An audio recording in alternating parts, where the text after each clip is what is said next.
আজ আমাদের 46তম BCS math question সলভের দ্বিতীয় ক্লাস। দ্বিতীয় ক্লাসে আমরা শুরু করছি 9 নম্বর কোশ্চেন দিয়ে। 1 হতে বড় 1000-এর মধ্যে কতগুলো সংখ্যা আছে যারা 16 দ্বারা বিভাজ্য নয় কিন্তু 30 দ্বারা বিভাজ্য। 16 দ্বারা বিভাজ্য নয় মানে বোঝাচ্ছে হচ্ছে 16 দ্বারা ভাগ করা যাবে না, আর 30 দ্বারা বিভাজ্য মানে 30 দ্বারা ভাগ যাবে। তাহলে প্রথমে আমরা দেখি 1000কে 30 দিয়ে ভাগ করলে কতটি সংখ্যা পাওয়া যায়। 1000 ভাগ 30, 0 0 কেটে দিলাম, তাই 100/3। তাহলে 3 3 9, 10, আবার আসলে 3 3 9, 33.33 এরকম আসবে। তাহলে বোঝা যাচ্ছে যে 30 দ্বারা ভাগ সংখ্যা 1000কে যদি আমরা 30 দ্বারা ভাগ করি 33টি সংখ্যা পাওয়া যেতে পারে। তারপরে আছে 16 দ্বারা বিভাজ্য নয় কিন্তু 30 দ্বারা বিভাজ্য। তাহলে এরকম যদি থাকে তাহলে আমরা 16 এবং 30 মানে ভাগ যাচ্ছে এবং ভাগ যাচ্ছে না, এরকম দুটি সংখ্যার লসাগু আমরা নির্ণয় করতেছি। তাহলে 16 এবং 30-এর লসাগু হবে 16 30। তাহলে 2 দ্বারা ভাগ করলে থাকতেছে 8, আর এখানে থাকতেছে 15।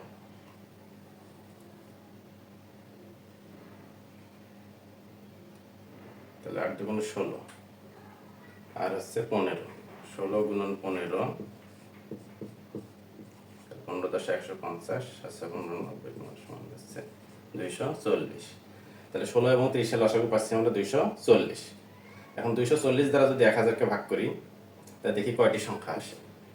তাহলে 240 1000-কে ভাগ করলাম, তাহলে আসে হচ্ছে 5 দিয়ে যাবে না, 4 4 0 4 4 16, 6 থেকে 1 9 960 বিয়োগ করলে থাকে 40। তাহলে মোটামুটি ওখানে দেখা যাচ্ছে 240 দ্বারা ভাগ করলে পাওয়া যাচ্ছে 4টি সংখ্যা।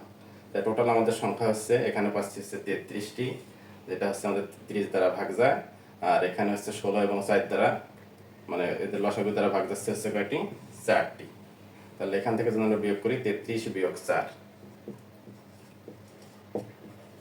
তাহলে থাকতেছে হয়তো কয়টি, 29টি।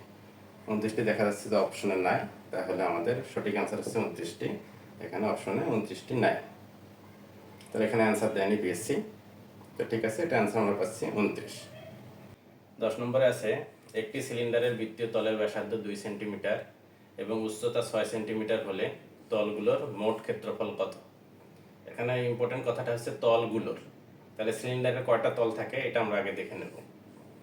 তো সিলিন্ডারের এখানে তল আছে, একটা যদি সিলিন্ডার আমরা আর্ট করি,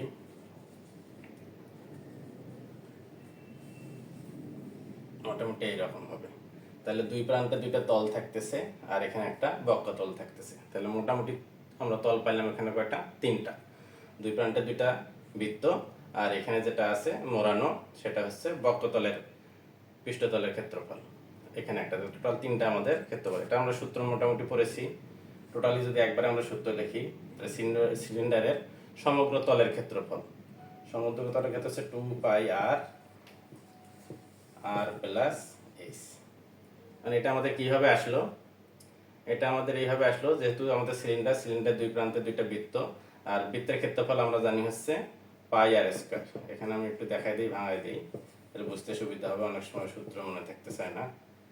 তো দুই প্রান্তে দুইটা ক্ষেত্রফল πr², আর এখানে আরেকটা হচ্ছে আমাদের বক্রতলের ক্ষেত্রফল। বক্রতলের ক্ষেত্রফল এটা হচ্ছে বৃত্তের পরিধি।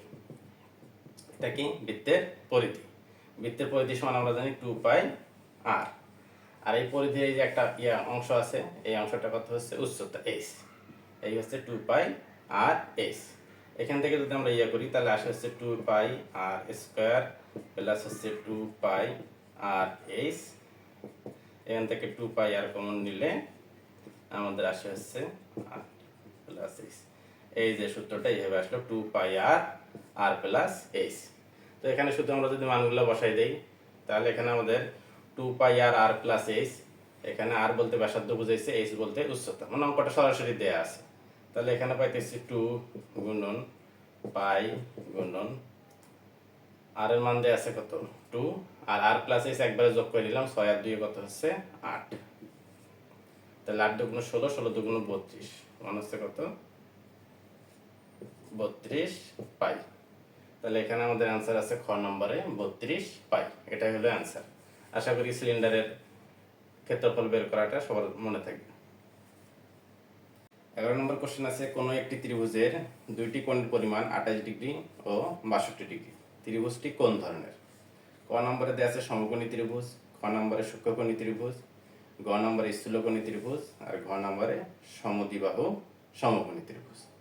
এখন আমরা জানি উপরে কোশ্চেন থেকে আমরা বুঝতে পারছি যে দুইটা কোণের পরিমাণ দেয়া আছে। আমরা জানি ত্রিভুজের তিন কোণের সমষ্টি কত? 180 ডিগ্রি। তাহলে এখানে দেখি আমাদের দেয়া আছে কত, যেটা আমরা জানি না সেটা ধরে নিলাম হচ্ছে এক্স। তাহলে এক্স প্লাস 28 ডিগ্রি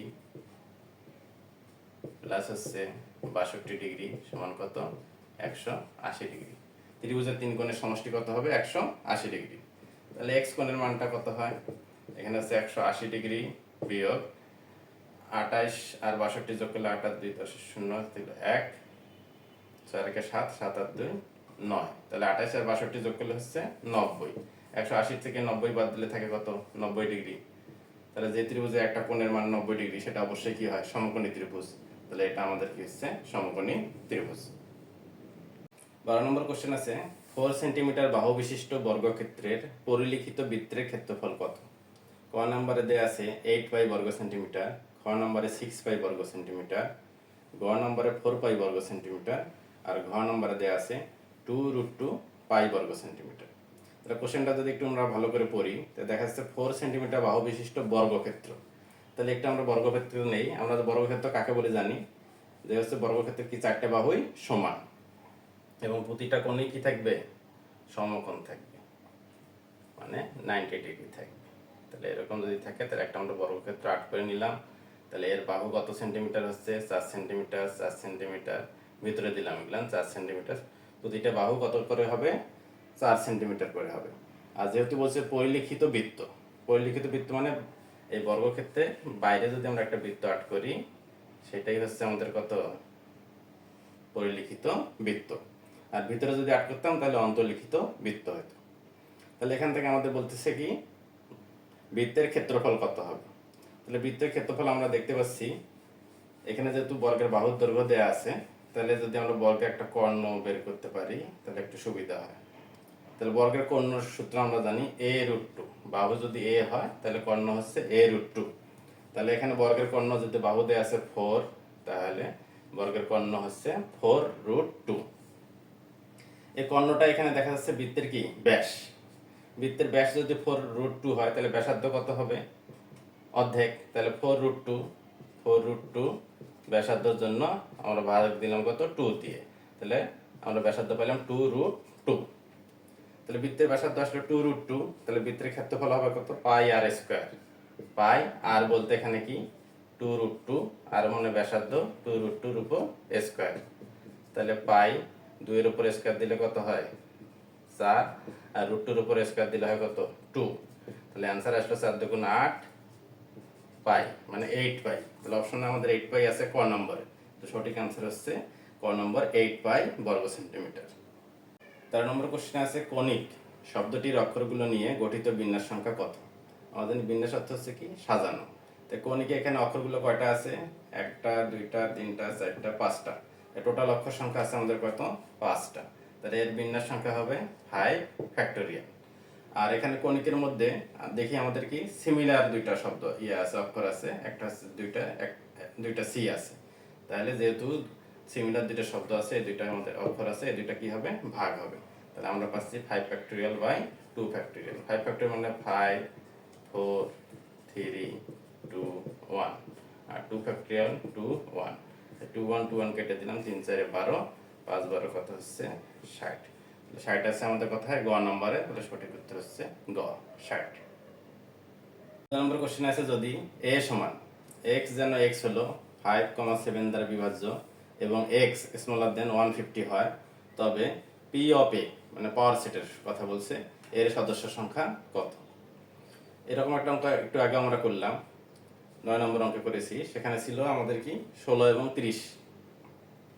এখানে আছে কত? 5 এবং 7। তাহলে 5 এবং 7 দ্বারা বিভাজ্য হলে তাহলে আমাদের শুরুতেই কি করতে হবে? 5 এবং 7 এর লসাগু বের করতে হবে। 5 এবং 7 এর লসাগু আমাদের আসে কত? 5 এবং 7 এর লসাগু আসলে কত? 35। তাহলে x এর মান কত দেয়া আছে? 150 আছে ছোট।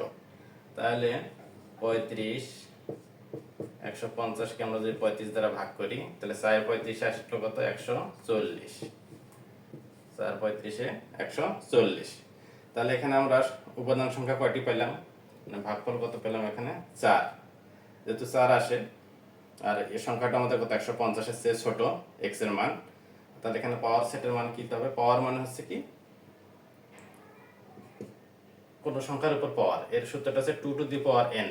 যেহেতু এটার আমাদের সূত্র 2 এর উপর পাওয়ার n, এই জন্য এই সংখ্যাটাকে আমাদের কি বলছে পাওয়ার সেট বলা হয় এটাকে। 2 টু দি পাওয়ার n, এখানে n এর মান কত 4, তাহলে 2 এর উপর 4, 2 এর উপর 4 দিলে আসে কত 16। তাহলে 16 আমাদের কয় নম্বর অপশন আছে, ঘ নম্বর অপশন আছে। সঠিক উত্তর ঘ 16 আছে। একটি থলিতে 5টি নীল, 10টি সাদা, 20টি কালো বল আছে। দৈব চয়নের মাধ্যমে একটি বল তুললে সেটি সাদা না হওয়ার সম্ভাবনা কত। তাহলে এখানে আমরা দেখি মোট বল সংখ্যা কতটি আছে। তাহলে মোট বল আছে 5 যোগ 10 যোগ হচ্ছে 20, 20 10 30, তাহলে আসলে কত 35। তো এখানে বলছে আমাদের কি সাদা না হওয়ার সম্ভাবনা কত। তাহলে মোট সম্ভাবনা যদি 1 হয় তাহলে সাদা না হওয়ার সম্ভাবনা হচ্ছে আমাদের কত 1 মাইনাস সাদা আছে কয়টি এখানে 10টি, 10 আছে 35। তাহলে লসাগু করলে আমরা পাচ্ছি 35, 35 মাইনাস 10 25, 35 কাটাকাটি করলে 5 5 25, 5 7 35। তাহলে অ্যান্সার আসলো 5/7। এটা আরো একটা আমরা পদ্ধতিতে করতে পারি। যেহেতু বলছে সাদা না হওয়ার সম্ভাবনা, তাহলে সাদা আমাদের এখান থেকে কি কত বাদ চলে গেল। তাহলে টোটাল বাকি থাকলো কি সম্ভাবনা হলো কত 5টি নীল হওয়ার সম্ভাবনা আর 20টি কালো হওয়ার সম্ভাবনা। টোটাল সম্ভাবনা কয়টি হলো 25টি। তাহলে হওয়ার সম্ভাবনা হচ্ছে 25টি আর মোট সম্ভাবনা কতটি ছিল 35টি। তাহলে 5 5 25, 5 7 35। তাহলে যেভাবে করি না কেন অ্যান্সার আমাদের কত খ 5/7।